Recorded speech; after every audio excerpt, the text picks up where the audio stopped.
esta es una plataforma privada que comenzó en marzo-abril del año pasado, con la idea de difundir lo que es ultrasonido en la unidad de cuidados intensivos, y bueno, y esto ha llegado no solamente a nuestro país, sino que a distintos países de Latinoamérica, así que saludamos a todos nuestros amigos que nos siguen en distintos países de Latinoamérica. Gracias por los saludos, se los devolvemos con la doctora Becchiarelli, estamos muy agradecidos de que nos escuchen y que quieran compartir con nosotros este espacio.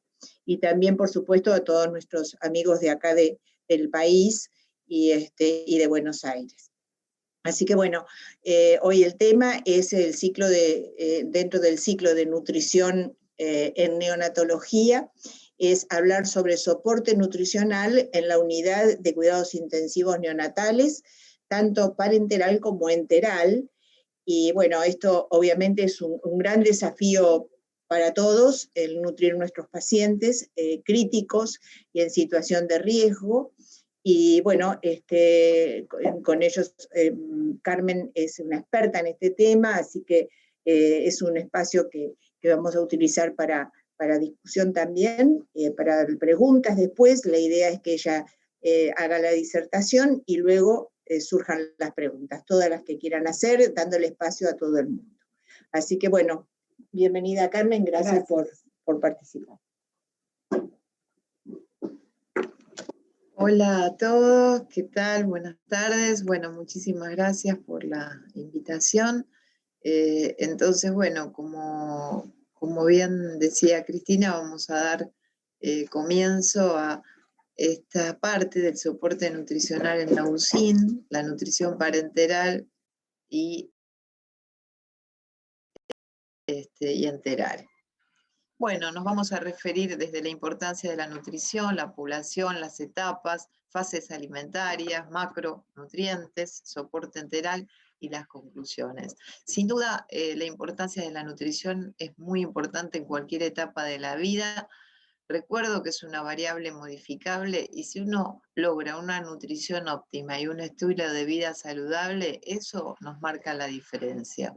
En los últimos años, la nutrición tomó un lugar relevante. Siempre los principales, digamos, determinantes de cambios en la morbimortalidad de los recién nacidos estaban más relacionados al soporte respiratorio, al soporte hemodinámico y demás, y por supuesto el uso de surfactante y los corticoides prenatales. Pero realmente en estos pacientes, cada vez sobrevivientes más pequeños, el hecho de conocer más sobre los aportes hidroelectrolíticos y el soporte nutricional ha mejorado mucho la evolución. Desde lo que es nutrir en el embarazo, que ya nos referimos la charla anterior, el impacto epigenético, el periodo de los 1000 días, la disminución entonces de la morbimortalidad, qué estrategia nutricional tenemos que tomar, la temprana y agresiva, leche materna siempre lo mejor, los inmunonutrientes y el impacto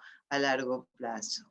Sabemos que los recién nacidos prematuros o pretérminos tardíos pueden presentar diferentes morbilidades y pueden requerir cirugías, tienen menor desarrollo del sistema inmune, mayor incidencia de infecciones, son pacientes con un alto compromiso, riesgo de compromiso en el neurodesarrollo. Así que para nosotros, nutrirlos es un desafío. Cuando uno habla del pretérmino extremo bajo peso, es ese paciente que nos da trabajo a todos, que nos es muy difícil el manejo hidroelectrolítico, pero también cuando uno habla de un prematuro que además tiene restricción de crecimiento intrauterino, también es una situación muy difícil a veces de encontrar cuál es el punto ideal. Y siempre uno apuntando a tratar de nutrir de la mejor manera para evitar a futuro la presencia de enfermedades crónicas no transmisibles, que es una epidemia mundial. ¿Qué tenemos que tener en cuenta cuando hablamos de nutrir a un prematuro? Siempre el soporte nutricional tiene que generar un adecuado balance y evitar el exceso y el déficit. Pero en los bebés prematuros muchas veces el exceso y el déficit está bastante cerca de uno de otro. Por eso siempre es importante individualizar qué es lo que nosotros le damos a los niños. ¿Por qué? Porque estos chicos tienen un riesgo de déficits nutricionales que vienen acumulando ya por un menor pasaje transplacentario, por menores depósitos y además por tener una rápida demanda del crecimiento. Siempre, digamos que resumo nuestro objetivo de lograr un crecimiento con un equilibrio entre el optimizar el neurodesarrollo y evitar el síndrome metabólico, que son los puntos de impacto que luego más,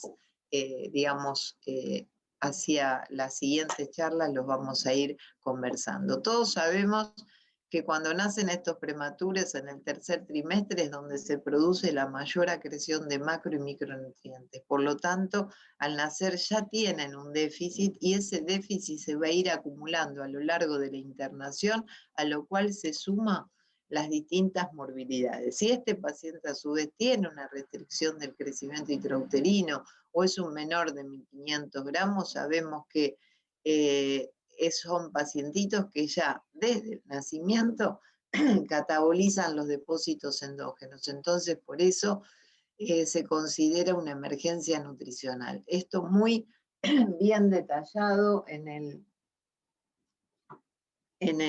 libro en el libro de nutrición que se realizó en el año 2015. Y el crecimiento fetal, para lograrse, se requieren aportes altos de proteínas o de aminoácidos entre 4 gramos por kilo y por día. El crecimiento adiposo también tiene necesidad de un aporte importante de glucosa, de ácidos grasos de cadena larga, por lo importante que son en el impacto del desarrollo neurológico y de la retina. Cuando hay déficit de los mismos, esto impacta en la programación fetal, en el neuroeje, y esto genera toda una serie de cambios de adaptación que marcan el paciente con restricción de crecimiento intrauterino y con efectos a largo plazo, como decíamos, desde el punto de vista de los cambios epigenéticos. Cuando el chico nace de bajo peso hay muchos factores biológicos y sociales y ambientales que son los que determinan. Muchos de estos se pueden prevenir, simplemente con antes, como decíamos en la charla anterior, digamos, no importa solo el momento de la nutrición del embarazo, no importa solo el momento de la nutrición del bebé en la UCIN. Tenemos que actuar antes desarrollando políticas de salud que tengan una adecuada nutrición y educación en la población, que lleguen al momento del embarazo de la mejor manera, que durante el embarazo se ejerzan los controles adecuados y que entonces se disminuya el nacimiento de pacientes prematuros y más aún de pacientes con restricción de crecimiento intrauterino. Siempre nutrir temprano es muy importante, desde el primer día de vida, y esto impacta tanto en la salud a corto como a largo plazo. Los nutrientes principales, las proteínas, los ácidos grasos, la leche materna, probióticos, lactoferrina, tienen de alguna manera impacto en disminuir las distintas morbilidades. Un alto aporte de proteínas impacta con mejor crecimiento y menor BPD, ácidos grasos de cadena larga, disminución de BPD y ROP. La leche humana siempre es ventajosa, tiene nivel de evidencia A en favorecer los distintos aspectos nutricionales, en especial en disminuye las morbilidades como sepsis y enterocolitis, los probióticos en enterocolitis, lactoferrina en sepsis. Y todo esto, digamos, impacta de esta manera, disminuyen estas morbilidades, todo el conjunto va a tener un impacto global en la salud de ese paciente y sobre todo en el neurodesarrollo. Ahora, si vamos a las etapas nutricionales en sí, lo que tenemos que quedar claro, que esto ustedes todos lo saben, es desde el primer momento soporte parenteral. Y apenas también se pueda iniciar lo antes posible nutrición enteral mínima. Una vez que el paciente va transcurriendo, seguirá con el soporte de nutrición parenteral, la nutrición enteral mínima se irá aumentando hasta llegar a un aporte enteral completo. Eso estaríamos en lo que sería una etapa de transición, donde al llegar a un aporte enteral completo, por lo menos entre 110 y 120 mililitros por kilo, iniciamos el descenso de la nutrición parenteral para posteriormente este paciente entre en una etapa de crecimiento, succión, deglución y demás, que es otro periodo, y que llegue en las mejores condiciones al momento del alta.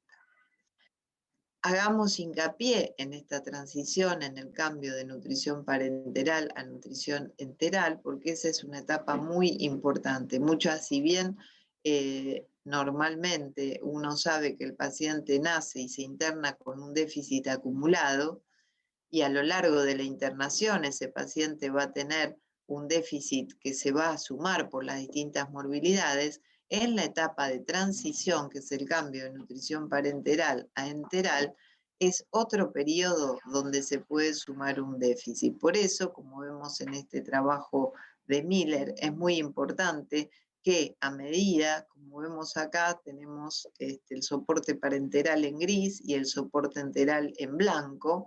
A medida que se va disminuyendo el soporte parenteral, se va aumentando el soporte enteral, pero tratando de evitar esta zona de déficit de aportes, porque en la zona en el cual el paciente tal vez está en 90, 100 mililitros por kilo, no alcanza a cubrir las necesidades cuando se va bajando la parenteral. Por eso lo que se sugiere en general es de tener un aporte entre 110 y 120 mililitros por kilo, con lo cual ahí evitaríamos un déficit en ese momento. Este es una recopilación de algunos datos nuestros, en el cual comparamos distintos grupos, un periodo de 2014-2016 versus un periodo 2017-2018, donde si bien siempre uno pone hincapié en el periodo de transición, de todas maneras en este especialmente lo hicimos y vimos que estos pacientes tenían un mejor crecimiento. Fíjense en el Z-score comparado del grupo A con respecto al grupo B, que es menor. Cuando hablamos de desnutrición postnatal, que es la problemática, en general uno habla del déficit puntual más de déficit de proteínas, por supuesto que es de otros macros y micronutrientes. Y ya en el año 98, el doctor Ziegler ya lo relataba, cómo estos pacientes se alejan del percentilo 10. Por suerte, en el transcurrir del tiempo, todo esto se ha ido mejorando, y todos creo que tenemos conciencia de iniciar el soporte parenteral desde el día 1. En este grupo nuestro, en el cual se evalúan chicos menores de 1500 versus chicos más grandes, se ve algo importante, que sí, al alta, estos pacientes que eran una media bastante chicos de 1100 gramos y 29 semanas, tenían un déficit importante por score Z, a pesar de usar desde el primer día la parenteral, chicos con morbilidades combinadas. Ahora, hago hincapié en que los chicos pretérminos tardíos, mayor de 1500 y menores de 2000, también tenían algún tipo de déficit. Entonces, no es una población que tenemos que dejar librada al azar. En general, uno siempre prioriza para el soporte de nutrición parenteral el menor de 1500 gramos o 1500 gramos o menos. De hecho, esto fue la normativa desde el punto de vista del ministerio, pero tengamos en cuenta que los chicos más grandes, los pretérminos tardíos, también son chicos que nacen con ciertos déficits. Entonces, tenemos que ocuparnos de ese grupo etario también. El soporte parenteral uno lo utiliza porque el intestino no puede, digamos, completar todas las necesidades de este grupo de pacientes que, como decíamos, tienen una gran cantidad de déficit acumulados. ¿Y a quiénes darle? Bueno, por supuesto, aquellos que tengan alguna patología quirúrgica, que tenga su indicación, y en especial por la prematurez, la restricción de crecimiento intrauterino, pero se puede indicar a todos los menores de 1800 gramos si es que uno cuenta con la posibilidad. En relación al aporte de la nutrición parenteral, es muy importante todos los cuidados que uno tenga desde bebé, desde el momento que nace. Recibirlo con la persona de experiencias, cuidar si es un prematuro extremo, todo lo que es la pérdida de líquido, recibirlo y transportarlo en la mejor incubadora posible, mantener la humedad y la temperatura. Todo esto también hace a la nutrición. De hecho, el agua es uno de los nutrientes principales y que tenemos que tener en cuenta. Y otros son los macronutrientes, hidratos de carbono, las proteínas, las grasas y los lípidos. El objetivo principal de esto es brindar energía. ¿Cómo le administramos a estos pacientes el soporte parenteral? En general, el chico muy chiquitito, siempre uno trata, por supuesto, lo canaliza, arteria, vena, se pone a veces en la vena un doble lumen, y apenas se puede colocar en estos pacientes, se coloca una percutánea. No se recomienda la nutrición parenteral por el catéter arterial en general. Sí, los primeros días muchos lo utilizamos a través del catéter venoso hasta que este paciente puede recibir o se le puede colocar la percutánea. Hay que evitar utilizar la nutrición parenteral por vía periférica. El aporte energético es muy importante y el mínimo necesario es entre 50 y 60 kilocalorías, pero logramos una mayor acreción o incorporación proteica cuando se logra entre 100 a 120 kilocalorías. Decía que de inicio tenemos que brindar el soporte parenteral con parenteral 0 o de inicio, de acuerdo al laboratorio, pero lo importante es darle aporte de nutrientes el primer día de vida. ¿Por qué? Porque así evitamos el balance nitrogenado negativo.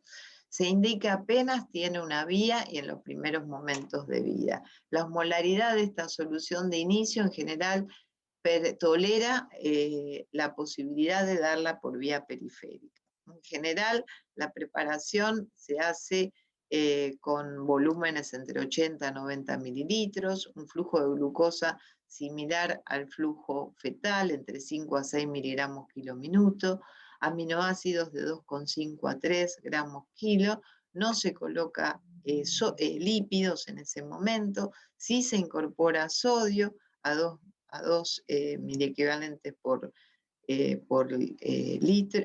kilo y potasio a 1, y también es muy importante que se pueda, incorporar calcio y fósforo en una relación 1 a 1, con lo cual en estos pacientes que actualmente utilizamos una mayor carga proteica, con esto evitaríamos las consecuencias de hipocalcemia y de hipofosfatemia y hipercalcemia que muchas veces nos encontramos. Todos sabemos que el objetivo que queremos lograr en estos pacientes sería que el feto crezca de la misma manera, a la misma edad, de la misma forma que crecería si estaría inútero. Todo esto es permanentemente cuestionado, porque realmente es casi imposible que uno logre esto que es teórico. Sin embargo, desde años y años siempre repetimos lo mismo, ¿no? Que el niño crezca de la misma manera, a la misma edad gestacional. Pero son tantas las aristas, tantas las diferencias y los factores que intervienen, que es muy difícil que uno pueda encontrar un patrón global. Sin embargo, en su momento, cuando fue el año 99, estas curvas que se hicieron, digamos, en el cual el que tuvo a la cabeza es el doctor Ehrengrand, son de mucha importancia por el hecho de que nos permiten ver un poco cuál es la manera de comportarse de estos prematuros. Sin embargo, como decíamos en la charla anterior, bueno, digamos, se trata de tomar otro paradigma, por eso la incorporación de las curvas de Intergrowth. Este es un trabajo de Vilar donde se observa, como ustedes pueden ver, las distintas curvas de peso según edad gestacional, y posteriormente estas curvas también de peso y su continuación en el resto del seguimiento de estos niños con las curvas de la OMS. Como ya hemos comentado, muchas de las unidades siguen usando las curvas Fenton, pero bueno, sería bueno poder incorporar esto que ya el Ministerio lo dio como aceptado y está difundiendo en todos los grupos.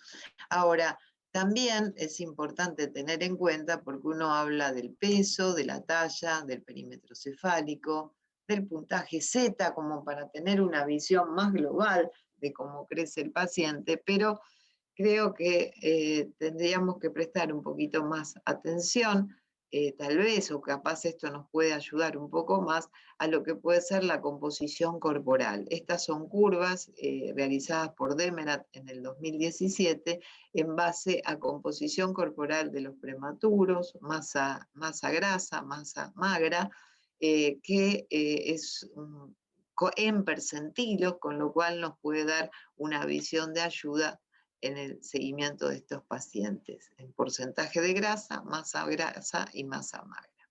Ahora, ¿cómo y cuándo indicamos el soporte nutricional? Bueno, es muy importante, como decíamos, como uno de los principales nutrientes, el agua, la función renal, los electrolitos. Sabemos que el agua es el nutriente principal, el porcentaje de agua corporal total en un prematuro es alto, un 90%. Esta se distribuye en los compartimentos extracelular e intracelular, y como todos sabemos, la piel inmadura, la función renal inmadura hace que a veces sea difícil en prematuros extremos contener la pérdida insensible, la cual hay que tener más que nada es evitar esa pérdida insensible por los cuidados que habíamos comentado de inicio con la sábana plástica, el gorrito, transportarlo en la mejor incubadora y tratar de unificar los procedimientos y no estar permanentemente tocando al paciente y abriéndolo. Si vemos, de acuerdo a la edad gestacional y las pérdidas insensibles, a menor edad gestacional la pérdida insensible se hace geométrica. Se describen, de acuerdo a las normas, a las guías de EFGAN, y esto ya es algo que siempre lo hemos comentado, nada más que esto se ha reflotado en el tiempo a distintas etapas, que son la fase de adaptación, que en un chico de término en general los primeros 5 días se produce una pérdida de un 10%, mientras que en los prematuros menores de 1.500 gramos la pérdida de peso es entre el 7 al 10% y tienen mayor cantidad, mayor porcentaje de agua corporal total. Y en los chicos menores, como decíamos, de 29 semanas, son los que uno trata de humidificar el ambiente. Esa fase inicial de los primeros días pasa a una etapa intermedia donde el paciente ya salió de esos primeros 5 a 7 días y empieza a estabilizarse en el peso.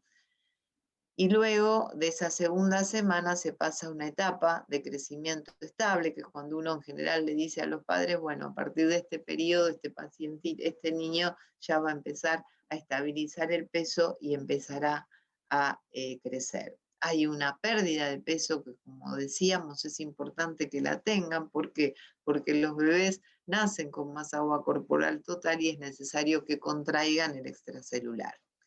La función renal es inmadura, los riñones son inmaduros, la corteza es delgada, el volumen renal es pequeño, el número de nefrones es menor la filtración glomerular, la creatinina está más alta en principio y hay un aumento de la excreción de sodio.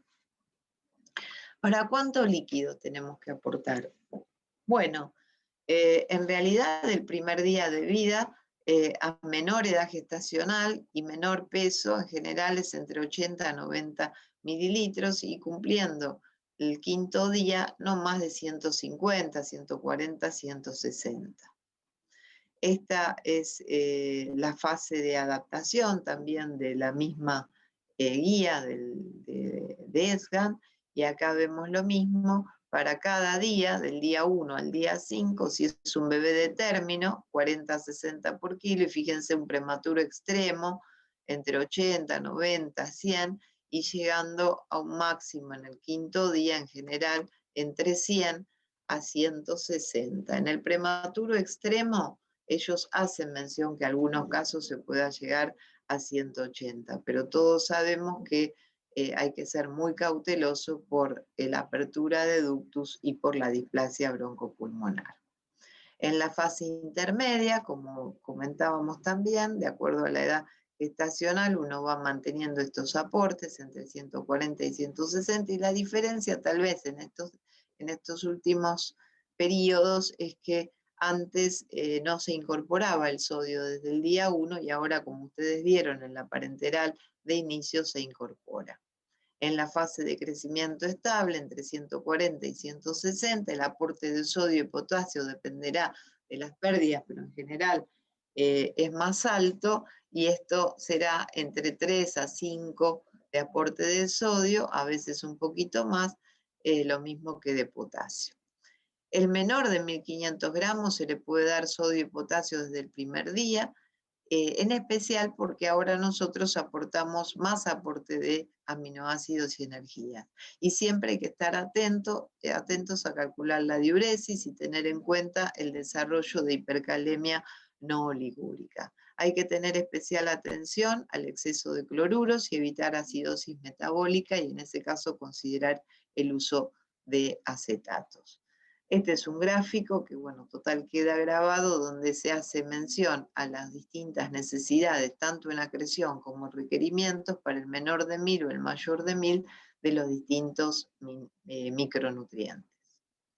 La hipercalemia no ligúrica, descrita hace años, en el año 88, es la hipercalemia que aparece sin insuficiencia renal, con filtrado glomerular normal, alta excreción de sodio y disminución de la secreción de potasio en el túbulo distal. Pero actualmente, en realidad, lo que tenemos que estar muy atentos, y para eso hay que buscarlo y sacarle los análisis al paciente y ver cómo está el calcio, cómo está el fósforo y cómo está el potasio. Entonces, este paciente muchas veces puede tener hipofosfatemia, hipocalemia e hipercalcemia.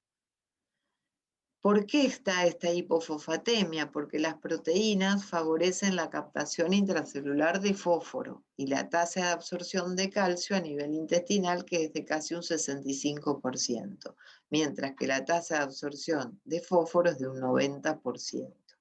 Se han descrito varios estudios observacionales descriptivos en prematuros de 24 a 27 semanas, donde se detectaba la presencia de hipofosfatemia o hipocalemia, y en especial esto surgía cuando los chicos tenían mayores aportes proteicos. Este es el trabajo de Pablo Brenner, del italiano, en el cual ellos hicieron mención a este estudio retrospectivo en menores de 1250 y observaron que el promedio de fósforo de 2,5 tenía una prevalencia de 91%, y esto se dio en especial en los pacientes que tenían los aportes proteicos muy altos. Por lo tanto, es importante en estos pacientes que de entrada uno le da un aporte alto de proteínas, chequear la presencia o no de hipofosfatemia y de hipercalcemia, teniendo en cuenta que la misma puede dar lugar a una manifestación clínica que puede confundir con una situación de sepsis o de enterocolitis. Dentro de los macronutrientes, bueno, como hablábamos, el agua, la glucosa también es importante, mantener por lo menos el flujo fetal con un máximo de 12 gramos. Esta aporta un 40-60% de energía, y estos chicos se caracterizan por tener una mala regulación de la misma. En hiperglucemia uno trata de disminuir el flujo, y en el caso que no se logre, utilizar insulina. Esta es una diapo también de las normativas, como ven, facilitada por la doctora Regina Valverde y Cecilia García, en el cual se ven los aportes recomendados en el día 1 de 4 a 8 miligramos kilo minuto, con un objetivo máximo a 10, y en el en el bebé de término, siempre es menor el aporte, mínimo 2,5, máximo 12, que en una época también se digamos que nos entusiasmamos y empezamos a dar aportes desmedidos de glucosa cuando después se vio que no era conveniente. Los valores, siempre hay dudas en qué valor es el ideal, entre 50 y 120, y evitar el aporte excesivo porque esto genera hiperglucemia, lipogénesis, depósito en tejido adiposo, esteatosis, mayor producción hepática de triglicéridos, y es muy importante en estos chicos que el aporte de glucosa no reduce el catabolismo proteico en la etapa aguda. El hecho de tener alteraciones de la glucosa para arriba o para abajo, hiperglucemia o hipoglucemia, lo importante es la recurrencia de esto, se asocia a lesiones del neurodesarrollo, a lesiones de sustancia blanca, se asocia a retinopatía, mayor incidencia de retinopatía, mayor incidencia de sepsis y mayor mortalidad.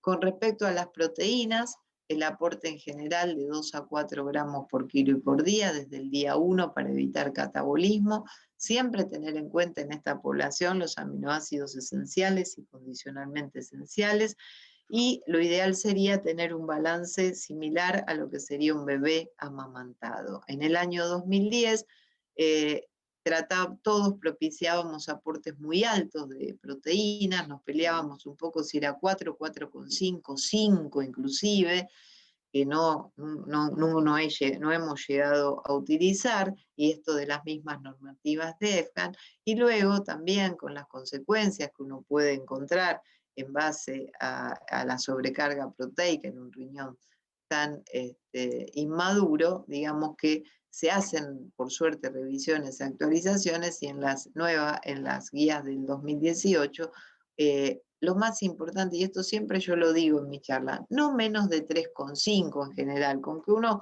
logre en estos pacientes desde el día 1, 1,5, y llegar máximo a 3,5, es un aporte suficiente como para este paciente pueda crecer. Después, bueno, uno individualizará el paciente en el cual tal vez no puede lograr el aporte enteral, y entonces, o que tiene una enterocolitis, una situación X en el cual tenga que dar aportes mayores. Pero esto sería la recomendación. Después cada uno lo va adaptando. Este es el gráfico de Ziegler adaptado del ministerio, en el cual también hace un poco la misma mención, que en general es entre no más de 4 el aporte.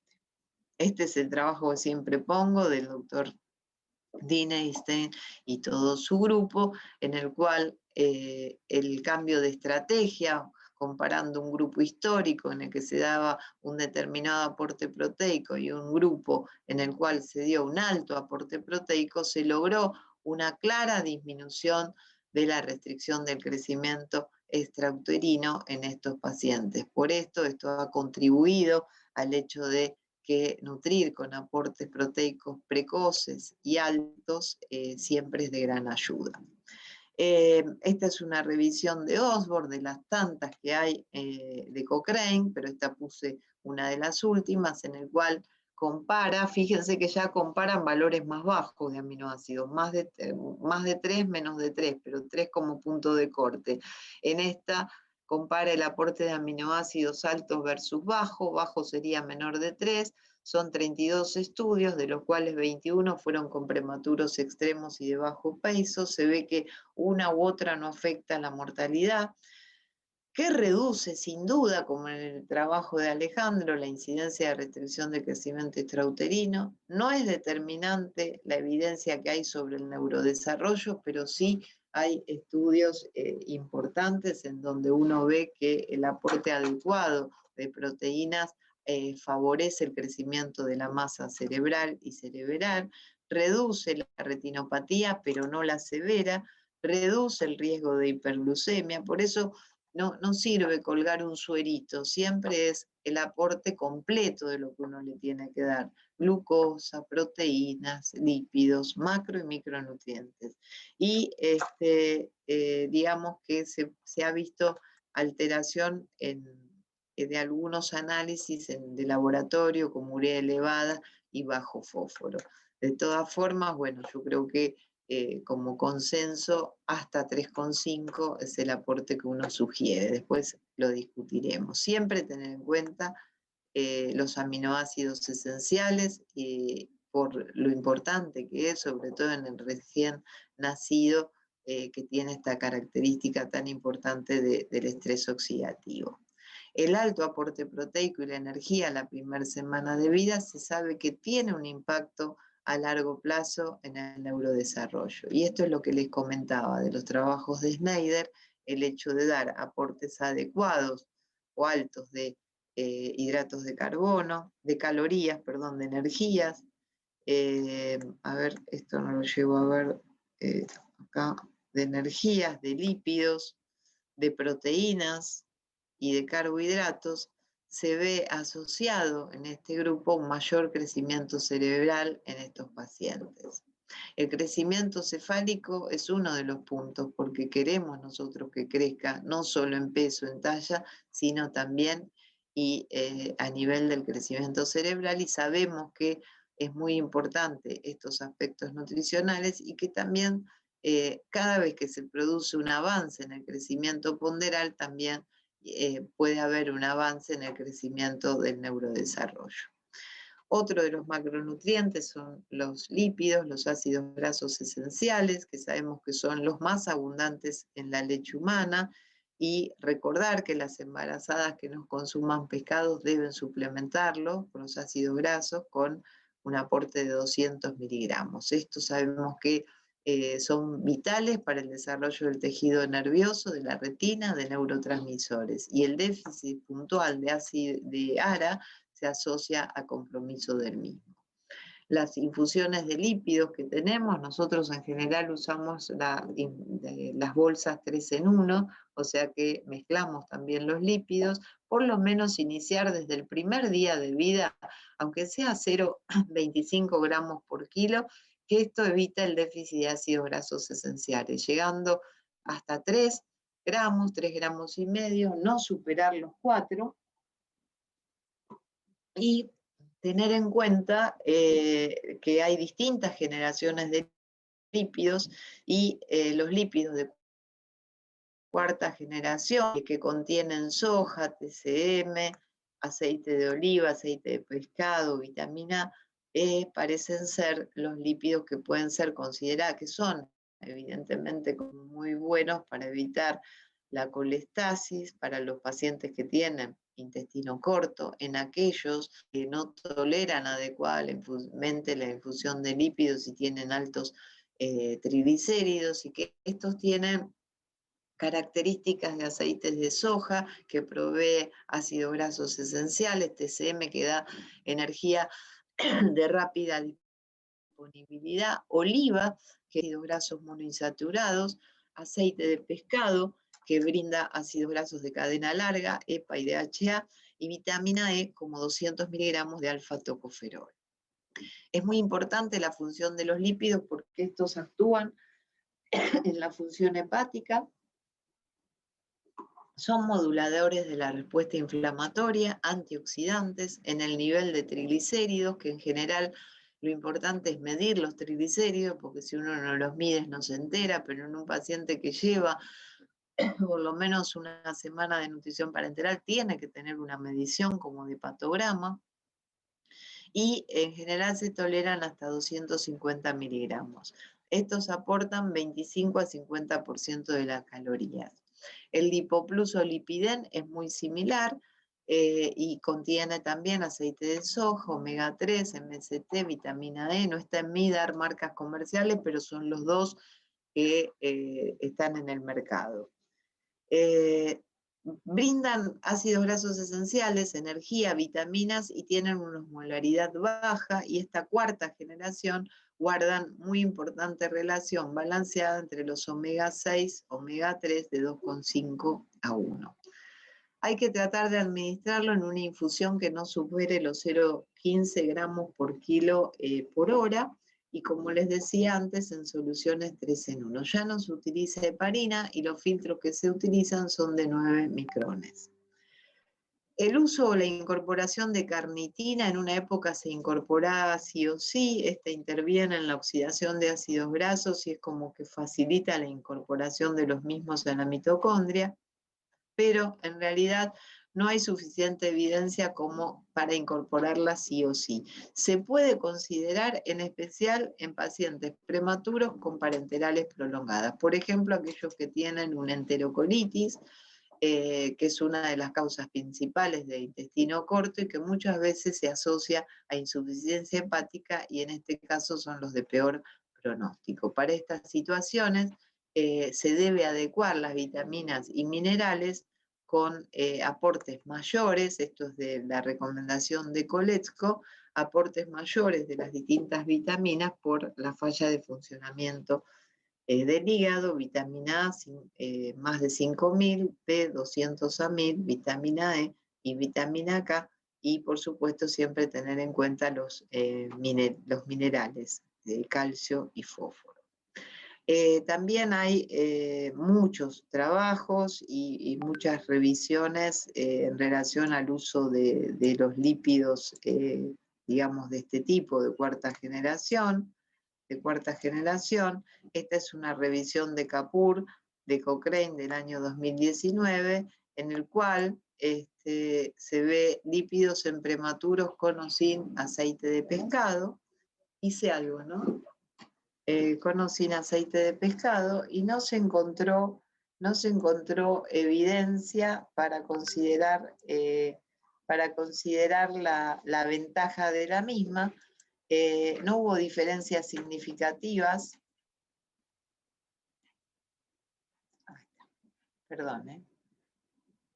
No hubo diferencias significativas en los distintos estudios en relación a mortalidad, colestasis, retinopatía, ni displasia, pero de todas maneras, en base a los distintos artículos y en nuestra propia experiencia, en determinadas situaciones, en especial a veces en los muy chicos con estos factores de riesgo, es ventajoso utilizar estas nuevas mezclas. Bueno, siempre uno debe priorizar la nutrición enteral, siempre con leche humana, sabiendo que el intestino de estos chiquitos es muy inmaduro por su masa celular, por su mayor permeabilidad, motilidad, pero sobre todo por el riesgo de desarrollar enterocolitis y con una microbiota no desarrollada. Esta flora intestinal con microbiota, que es el conjunto de microorganismos que conviven con el nuestro simbióticamente, y el microbioma, que incluye todos los genes que contienen el microbioma humano. La microbiota, el microbioma se va gestando ya desde la etapa intrauterina y a lo largo de la vida. Por eso factores perinatales, como hablábamos en la charla anterior, desde la edad, la dieta, el estado metabólico, el tipo de parto, la edad gestacional, inciden. Y mucho más luego, cuando ese paciente entra a una unidad de cuidados intensivos con una determinada flora, le ponemos antibióticos, lo invadimos, se tiene una cirugía, hace una enterocolitis, todos esos factores van cambiando y alterando la microbiota, el microbioma, y dando lugar entonces a la situación tan compleja para nosotros que siempre tememos, que es la presencia de enterocolitis. Sin embargo, sabemos que el intestino tiene un sistema propio inmune en el cual uno tiene que tratar de preservar y de estimular, y esto se hace con el aporte temprano de leche materna.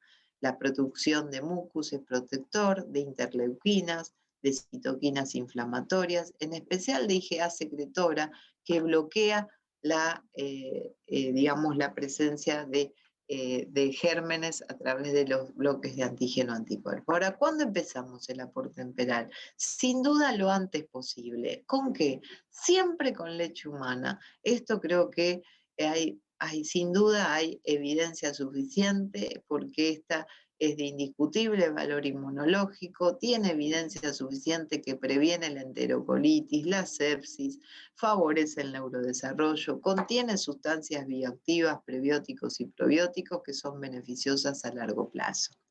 De las distintas revisiones Cochrane de los últimos de los últimos años. No hay duda que la alimentación trófica o enteral mínima es ventajosa, utilizada en los primeros días. La incidencia de enterocolitis no aumenta, por eso es que dar leche materna desde el día 1 no aumenta ni la enterocolitis ni, ni la mortalidad, y sí, sin embargo, esto favorece la microbiota. En cuanto al aporte enteral de proteínas y energías, los distintos autores digamos, sugieren más o menos estos mismos, entre 110 y 130, con un aporte entre 3,5 o 4, y con esta relación proteínas-energías. El aporte proteico y la energía adecuada en menores de 1000 gramos sabemos que es de impacto a largo plazo. ¿Cómo alimentamos a estos chicos? ¿Rápido o lento? Digamos que uno tiene que tratar de hacer el aporte lo más rápido posible, porque el ritmo rápido, el ritmo lento, no se observó y mayor o menor incidencia de enterocolitis. De hecho, en varios de estos estudios, que es alimentar lento 15-20 mililitros kilo día versus rápido 20 a 35 mililitros kilo día, no se observó en este grupo de estudios de casi 600 pacientes, no se observó diferencia significativa en relación a enterocolitis, ni en mortalidad, ni en días de internación. Pero, como siempre uno dice, todos sabemos que cada paciente es individual, que uno va a ver al paciente, no lo va a indicar desde donde estamos haciendo el pase sentado. Hay que ir, mirarlo, revisar la pancita, ver cómo está, y en base a eso uno sí puede, tiene que tratar de hacer el aporte sostenido y no suspender por cualquier cosa. Por las dudas le suspendo, se lo saqué, no se lo di, siempre es la mañana, es la discusión eterna. En esta revisión que aquí tenemos, no hice bien.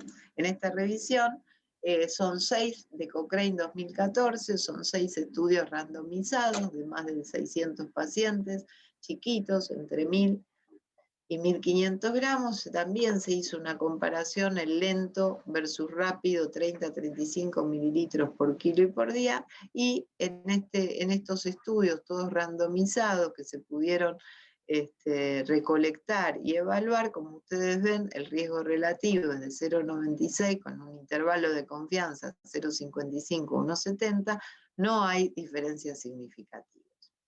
¿Cómo los alimentados? ¿Continuas o intermitentes? En realidad no hay una diferencia estadísticamente significativa entre una u otra. Hay varias revisiones Cochrane y artículos múltiples. Lo cierto es que uno lo hará de acuerdo también a su experiencia. En nuestro caso, nosotros los muy chiquititos, menores de 1000 gramos o menores de 800, utilizamos enteral continua. Hay alguna mención en que el hecho de la utilización de enteral continua muchas veces permite tener menos oscilaciones a nivel del flujo esplácnico, pero la realidad es que la evidencia no es suficiente y puede utilizarse una u otra manera. Y en aquellos pacientes que no toleren la forma intermitente por gavage, uno puede tomar como otra opción la alimentación continua. Con esto es muy importante tener en cuenta la preparación de la misma, el tiempo que está colgada la jeringa, tratar de agitar la solución, porque muchas veces el hecho de tenerla mucho tiempo colgada hace que esto precipite y que el paciente no reciba la cantidad de grasa que se requiere. Así que especial atención a esto. Ahora, tenemos este chico chiquito, hay que alimentarlo y empezamos a discutir. No le damos porque tiene ductus, el catéter arterial, se va a transfundir. ¿Qué hacemos con eso? En realidad, siempre hay que tratar de seguir alimentando, aunque sea en forma trófica, en el caso que hablemos de, por ejemplo, un ductus hemodinámicamente significativo y demás. En este caso, este es un estudio en el cual se evalúa pacientes con aporte enteral trófico que tenían ductus tratados con indo o con ibuprofeno entre 23 y 30 semanas y chiquitos, menores de 1500 gramos, y se vio que la alimentación trófica no los perjudicó. Así que vamos para adelante. Lo mismo con los catéteres. Catéter arterial, catéter arterial umbilical o catéter venoso no es contraindicación. Por supuesto, estamos hablando de un chico que clínicamente esté bien. Si uno tiene dudas desde las características clínicas del abdomen de ese paciente, además está decir que uno ahí se limita. ¿Qué pasa con las transfusiones que en los últimos años es mejor, hay que suspender, no suspendemos? Bueno, en este caso, en realidad, sí hay que cada vez son menos las transfusiones, pero un paciente chiquito y con morbilidades múltiples, por lo menos un par de transfusiones va a tener a lo largo de su internación. Si el paciente está bien, está compensado, está en etapa de engorde, de acuerdo a algunos estudios en la literatura se ve que esos pacientes que se les daba la transfusión y que se seguían alimentando, algunos tuvieron algunas manifestaciones de enterocolitis. Entonces, en algunos de estos artículos se sugiere no alimentar durante el periodo de transfusión, entendiendo los cambios de la vasculatura a nivel, digamos, del intestino. De todas formas, no hay una evidencia suficiente, pero uno puede considerarlo y tenerlo en cuenta. ¿Qué pasa con estos pacientes que nacen con un RCIU, con el Doppler alterado de verdad, o sea, el Doppler que tiene alteración a nivel de diástole, en reversa, mala evolución, fetos discordantes? Bueno, en general ese flujo esplásmico va a estar alterado. Entonces, en estos pacientes muchas veces uno es más cauteloso. De todas formas, la alimentación trófica no debería demorarse. De hecho, en algunos estudios sobre aporte enteral precoz o diferido en prematuros con RCIU, menores de 35 semanas y menores de percentilo 10, se vio que demorar 2 días, 4 versus demorar 6 días, no había diferencias en la incidencia de NEC. O sea, si uno cuenta con leche humana, tratar de darlas desde el día 1, aunque sea en los carrillos, si son unas gotitas, y si se tiene más, en el aporte ir progresando el aporte enteral. Otra de las cosas típicas es cuando aparece algo de residuo, en general la enfermera o el mismo médico, apenas hay algún cambio y viene mínimo residuo, siempre se trata de suspender y es una de las causas que a veces demoran la alimentación. En estos estudios que se hicieron comparando medir versus no medir residuo, en los pacientes en los cuales no se midió residuo y que clínicamente estaban bien, estos progresaron mucho más rápido el aporte de la alimentación y también el aumento de peso. En este estudio, el GRIP, del Pediatrics, de Journal of Pediatrics de 2018, es un randomizado con una N de 87 pacientes en los cuales no se encontró diferencias significativas entre medir residuo, ¿no? Y sobre todo en relación a la incidencia de enterocolitis. Entonces, por supuesto, si uno ve que tiene sangre el bebé, es algo diferente. Siempre es unido a la clínica, porque siempre es fácil decirlo cuando uno no está en ese momento. Por eso lo importante es ver al chico, no ver solo la jeringa del residuo, sino ir y revisarlo. Además, estos pacientes, el hecho de suspender la leche, también seguimos alterando su microbioma y su microbiota, porque son pacientes que tienen mucha vulnerabilidad a nivel inmunológico. Ahora, la leche humana es lo mejor para darle a estos pacientitos, pero lamentablemente no siempre nos alcanza en este grupo etario. Por eso es necesario fortificarla, incrementando la cantidad de macro y micronutrientes. La leche solita, si uno le da, necesitaría grandes cantidades para cubrir estos aportes y sería demasiado para darle a nivel intestinal. Ahora, ¿qué pasa con los fortificadores? Estos mejoran el aporte proteico, mejoran el aporte de vitaminas y minerales, algunos superan el aporte de cobre, no todos tienen hierro, y no todos tampoco son iguales, los hay líquidos, los hay en polvo.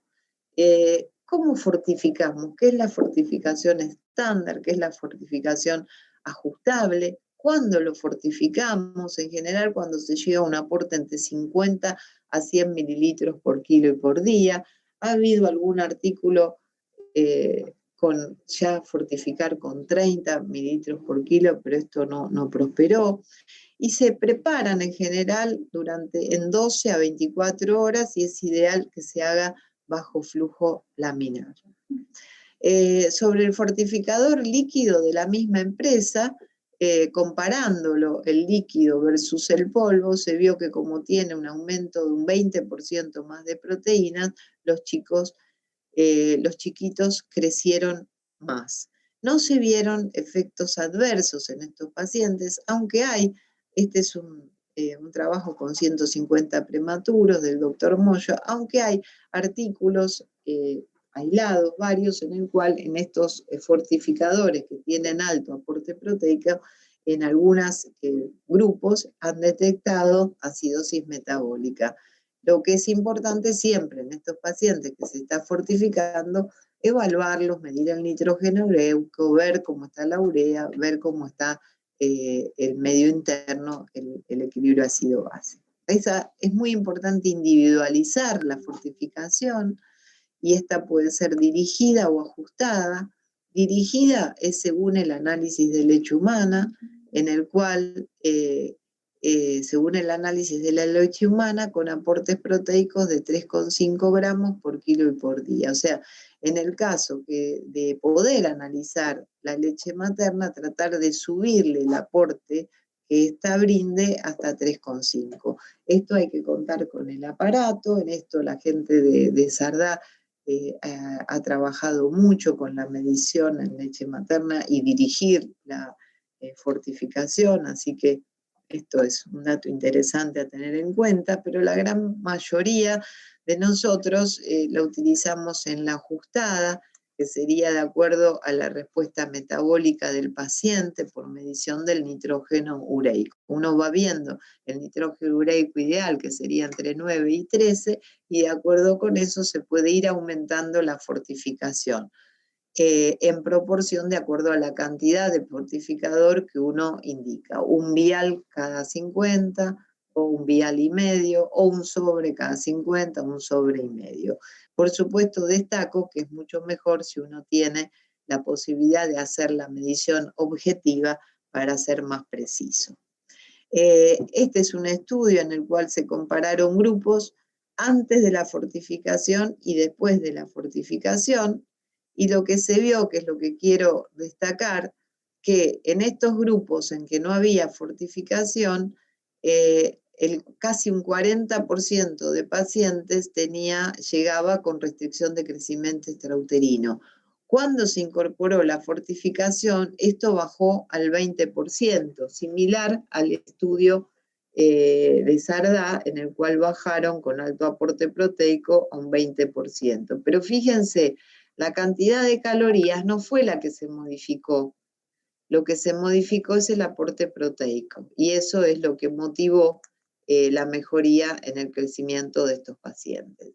Si hay un fortificador ideal, es el realizado con leche humana, que no lo tenemos en el país, y en Estados Unidos no en todas las unidades porque es muy caro. 100% leche humana, leche de banco, pasteurizada, se puede utilizar en etapa trófica y cumple todas las normas de seguridad en base a lo que es abuso de drogas y enfermedades transmisibles. Ahora, muchas veces la leche humana no nos alcanza o hay que complementarlo de alguna manera, y en ese caso tenemos que recurrir a fórmulas especiales, las fórmulas de prematuro en etapa, digamos, en la unidad de cuidados intensivos, uno busca una fórmula especial de prematuro con más de 2 gramos de aporte proteico, con alto aporte de calcio, de fósforo, de zinc. Acá compara con la fórmula de término, con la fórmula posalta, que estas, por supuesto, en pacientes prematuros en la unidad de cuidados intensivos, hablando del prematuro extremo, no las utilizamos. Y estas son las características. 40-60, caseína, proteína de suero, hidratos de carbono 77 de lactosa, maltodextrina 23, menor osmolaridad, similar a la de la leche materna, y las grasas que tienen en cuenta ácidos grasos de cadena larga, DHA y ARA, similar a la leche materna. En definitiva, el cuidado nutricional tiene que estar desde antes de la embarazada, cuidar el crecimiento fetal y desarrollo de órganos, prevenir la desnutrición postnatal, especial atención a la etapa de transición, pre y posalta, nutrir adecuadamente los primeros 2 años de vida o más, alimentación saludable para evitar enfermedades en el futuro.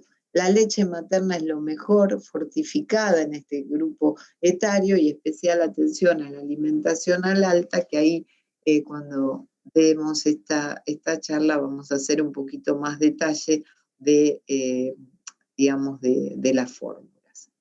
Bueno, muchísimas gracias.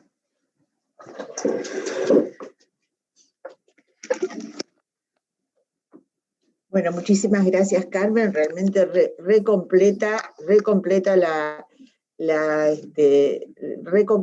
charla. No nos quedó ningún tema en cuanto a alimentación dentro de la unidad de cuidados intensivos. Están acá la gente de nuestro servicio. Por ahí hay alguna pregunta de ellos.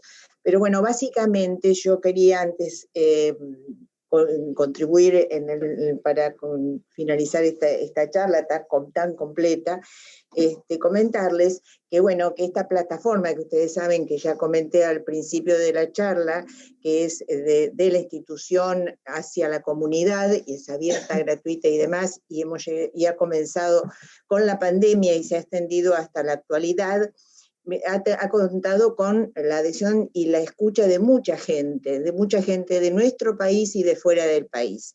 Entonces hoy un poquito quería agradecer a toda esta gente que estuvo participando y escuchándote, Carmen, que fueron más de 100 personas en este momento, que han estado, un 31% eran compatriotas argentinos. Quería comentarte también que de otros países de Sudamérica, 45% de la audiencia estuvo conectada en forma continuada. En Centroamérica, el 14% representó a Centroamérica, y de otras partes del mundo, un 10%.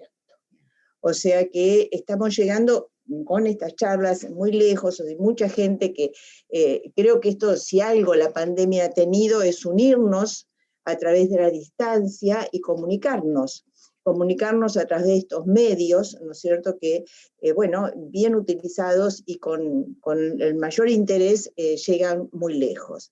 Entonces, bueno, quiero fundamentalmente agradecer a todos los que nos escuchan, y bueno, mantener este espacio. Sabemos que esto continúa, estas charlas de nutrición, la semana que viene, lunes y miércoles a las 13 horas, y hemos agregado una quinta, que va a ser una mesa de discusión, ¿no es cierto?, a la cual los invitamos todos, porque va a haber preguntas y comentarios, y por ahí alguna diapositiva comentando hechos particulares.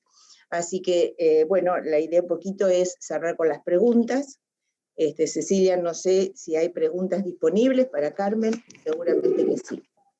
Sí, bueno, felicitaciones, Carmen, excelente tu charla, como siempre. En general están todos, tenés muchísimos mensajes de felicitaciones y de agradecimiento. Y también tenés preguntas.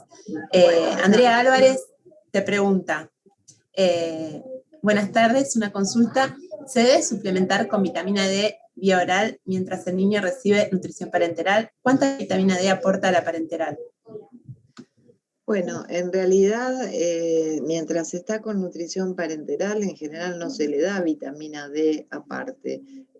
Lo que se le da, el aporte de nutrición vitamínico, es un complejo vitamínico que cubre las necesidades básicas, que son 400 unidades.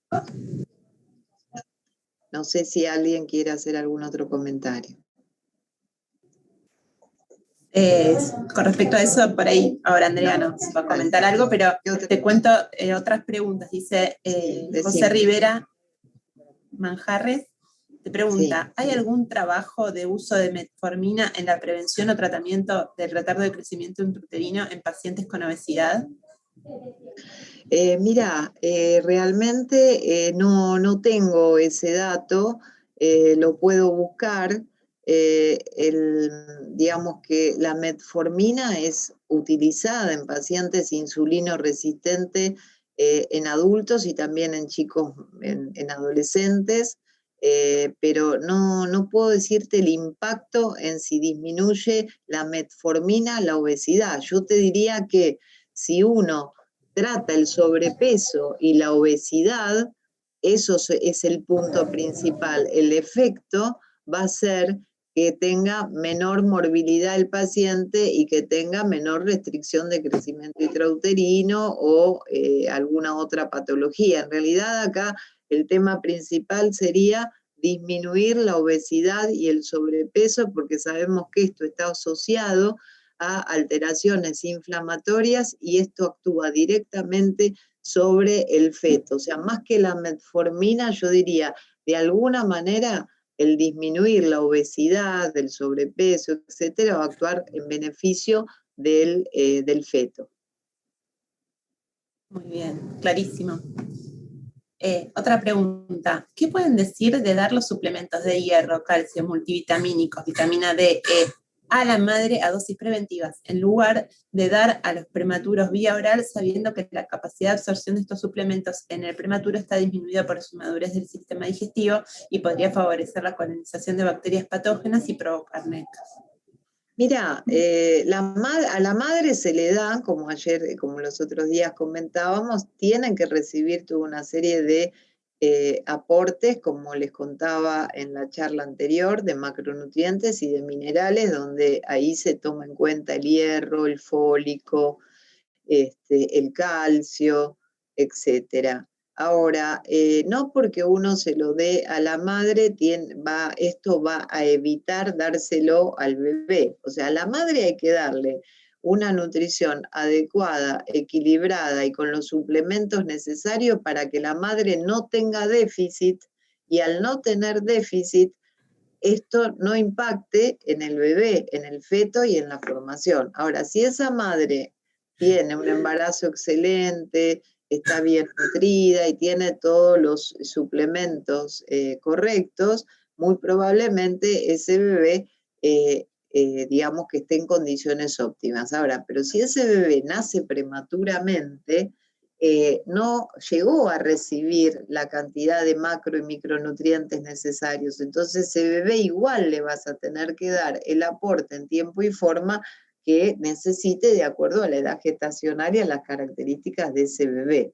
Entonces, bueno, siempre, digamos, un poco haciendo hincapié, hay que cuidar a la embarazada para que lleguen las mejores condiciones óptimas, pero es como los probióticos en el embarazo, no es que uno le va a dar el probiótico a la embarazada y eso tal vez va a mejorar sí o sí al bebé.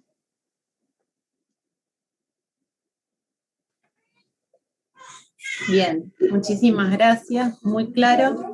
Te hacen una pregunta desde Ecuador. En pacientes menores de 1000 gramos, iniciar con fórmulas extensamente hidrolizadas versus calostro, considerando al inmaduro extremo y la osmolaridad de las mismas. ¿Qué es factible iniciar con? Si es factible iniciar con extensamente hidrolizadas. Mira, gracias por la pregunta, hay suficiente evidencia que la leche humana es lo mejor. El calostro es lo ideal. Digamos que el calostro tiene las características en relación a la leche madura, que tiene mucha más cantidad de células, más cantidad de, digamos, de neutrófilos, linfocitos, de lisozima, de lactoferrina. Y el hecho de utilizar el calostro sin duda es lo mejor. Las leches hidrolizadas extensas tienen su indicación en situaciones puntuales, que son en general en grandes resecciones, tal vez intestinales, a veces en alergias a las proteínas de leche de vaca, pero no tienen indicación en el prematuro.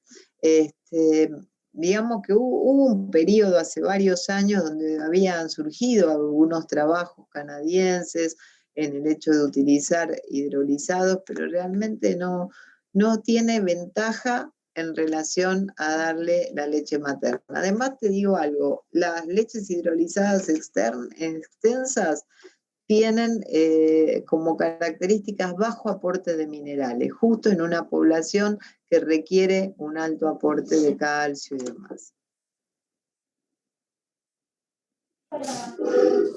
Clarísimo, muchísimas gracias. Te hacen acá una pregunta, en realidad son varias, te hacen 3 preguntas.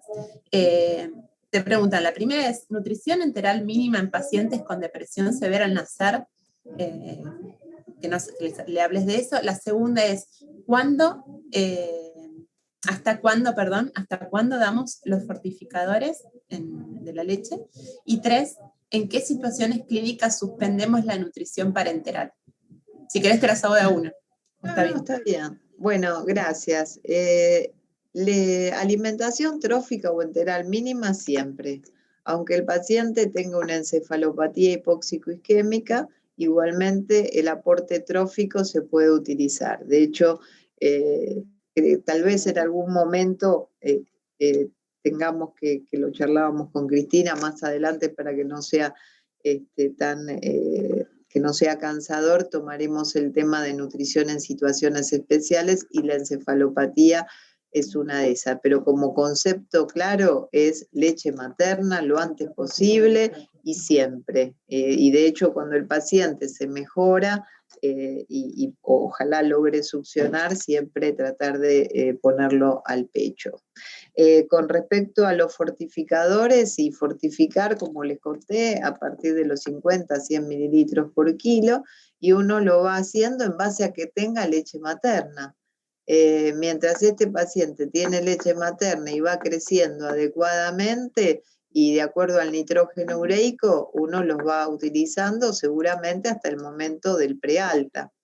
En general, no hay suficiente evidencia como para usarlos en el posalta, aunque a veces puede ocurrir que uno tenga mamás con un buen medio y que tengan leche acumulada y tengan la posibilidad de obtener el fortificador luego del alta, y tal vez en esos casos y en pacientes muy chiquititos que no crezcan solo con pecho, uno puede considerar esa leche acumulada, fortificarla, o si no, tener que recurrir a leche de fórmula. Pero en general, el concepto, en general, la fortificación, luego del alta, prácticamente uno no la utiliza.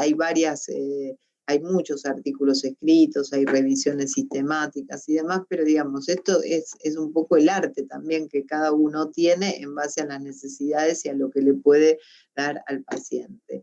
Y la nutrición parenteral, cuando se suspende, en realidad, lo suspendemos en base a cuando el paciente ya tiene una tolerancia enteral suficiente, adecuada, por lo menos cuando llega entre 110 y 120 mililitros por kilo y por día, sacando los cálculos adecuados, que no tenga un déficit proteico y que pueda mantener esos 3,5 o 4 gramos por kilo y por día para no sumar otro déficit. Por eso se va haciendo una disminución un poquito más lenta.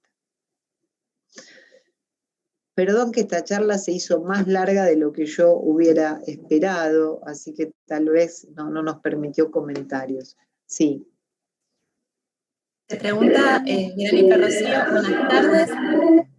¿Qué recomienda dar en un neonato prematuro en caso de estreñimiento? ¿Cómo? Perdóname. ¿Qué recomienda? En un prematuro con estreñimiento. Sí. Bueno, esto que comenta la doctora seguramente está haciendo mención a un cuadro que se llama, que es que muchas veces se da en el prematuro extremo bajo peso, en el cual hay impacto de meconio, que parece una enterocolitis y que no lo es, y que muchas veces esto genera perforaciones únicas. Este cuadro de plaque síndrome, que es así como se llama, lo que va a ayudar es a tratar a dar alimentación con leche humana trófica y muchas veces uno puede recurrir a utilizar supositorios de glicerina, mínimamente una pequeña cantidad en el borde anal, o en algunos casos algún tipo de enema con solución fisiológica muy delicadamente. Las evidencias son limitadas, tanto en uno como en otro caso. Creo que tratar de aportarle leche humana tempranamente va a evitar este tipo de constipación. Si no, otra de las opciones, y hay algunos trabajos escritos, el uso de una época en que se utilizaba lactulosa, que es un prebiótico y que podía ayudar a la reconstitución de la flora. Pero vuelvo a decirles, la leche humana tiene pre y tiene probióticos, y creo que esto es lo que más facilitará y evitará la constipación.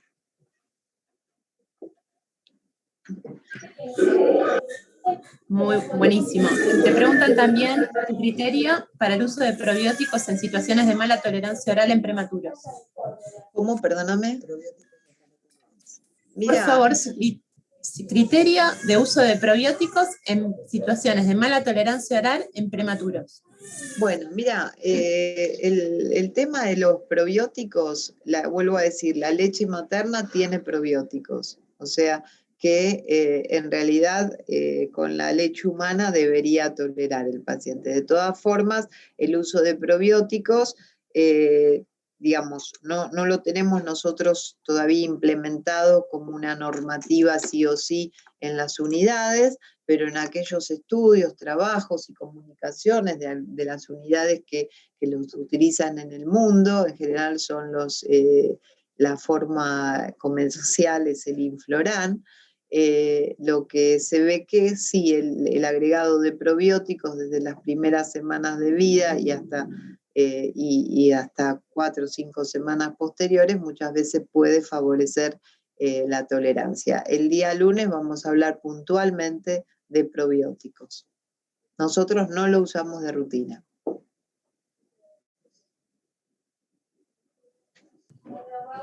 Clarísimo. Después te preguntan sobre el sodio en el primer día en pacientes de muy bajo peso. Dice, antes era en tercer día, y sobre las proteínas a 4 gramos, ahora es en 3,5, si podrías ampliar ese concepto. Mira, con el cambio en los últimos años todos fuimos aprendiendo también, con el cambio, con los aportes crecientes de proteínas, fuimos viendo que era necesario hacer ajustes desde lo hidroelectrolítico, y ahí fue que tenemos que chequear el fósforo para evitar la hipofosfatemia, chequear el calcio y la hipercalcemia, el potasio y la hipocalemia, y el aporte de sodio también. En una época, como dice la doctora, anteriormente, que era cuando se utilizaban aportes de proteínas muy bajitas, de 1,5 a 2 gramos por kilo, en realidad no había diferencia entre incorporar el sodio el primer día o al 5.º día. ¿Por qué? Porque se hablaba que la cantidad de sodio corporal era suficiente, que no era necesario agregar extra. Pero, como ya comenté a lo largo de la presentación, con estos cambios, digamos, en que se entrelazan los temas de los minerales con la incorporación de los macronutrientes, es conveniente ya aportarlo con la parenteral de inicio, tanto el sodio como el potasio, tanto el calcio como el fósforo, guardando esta relación para evitar lo que ahora vemos en los chiquitos con parenterales, que son estos que comenté, de la hipercalcemia, hipofosfatemia e hipocalemia. Ya estamos, ¿no? Cecilia, creo que ya vamos cerrando, para no hacer tan extenso esta charla. Sé que probablemente quedan preguntas pendientes. La doctora Becchiarelli se compromete a contestarlas por chat, ¿no es cierto?, para que todos los puedan ver. Y bueno, básicamente agradecerles la participación y el intercambio, que es tan rico para todos. Siempre las preguntas y las dudas enriquecen a todo el mundo, Y bueno, y es el sentido de estas charlas, poder dialogar, encontrarnos, contestar preguntas, las que podemos, las que no, las investigaremos, consultaremos a quien corresponda para poder contestarlas, ¿no? Básicamente también avisarles de que todas estas charlas quedan colgadas en el canal de YouTube, queda la edición de estas charlas para que puedan ser vistas en otros momentos, ya que sabemos que el horario en que se hacen estas charlas por ahí no es el más conveniente para todo el mundo, entonces saber que quedan editadas y colgadas en el canal de YouTube a mi nombre, doctora Cristina Ocio, ahí van a encontrar todas estas charlas, incluyendo las de Carmen. Y por otra parte, agradecerles a todos la participación, que nos escucharan, los que están más lejos todavía, muchísimas gracias, y es un gran halago para nosotros que quieran escucharnos, y agradecer particularmente a nuestros informáticos, que están todo el tiempo pendientes, y buscando la mejor manera de llegar a todos lados, y bueno, después, por supuesto, están a cargo de mantener la edición en el canal de YouTube, así que gracias, Oscar, por estar ahí, y estar siempre tan atento, y bueno, y por mantenernos informados de toda la gente que nos está escuchando. Así que bueno, nos despedimos hasta el lunes que viene, que es probióticos, Carmen, ¿no? Probióticos. Así que vamos a escucharla en probióticos.